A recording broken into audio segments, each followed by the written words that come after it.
আবহাওয়া অধিদপ্তর জানিয়েছে, আজ ঢাকা ও পার্শ্ববর্তী এলাকার আকাশ মেঘলা থাকলেও এ এলাকার আবহাওয়া মূলত শুষ্ক থাকবে।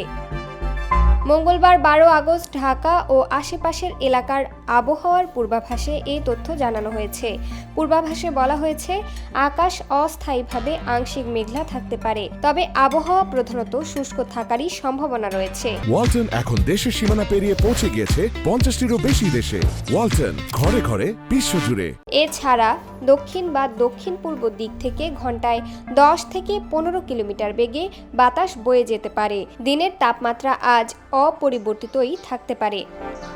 আজ সকাল ৬টায় ঢাকা ও আশেপাশের এলাকার তাপমাত্রা রেকর্ড করা হয়েছে ২৮.৭ ডিগ্রি সেলসিয়াস।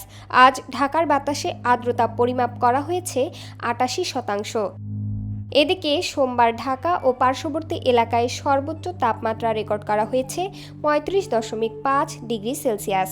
আজকের সর্বনিম্ন তাপমাত্রা রেকর্ড করা হয়েছে ২৮.৫ ডিগ্রি সেলসিয়াস।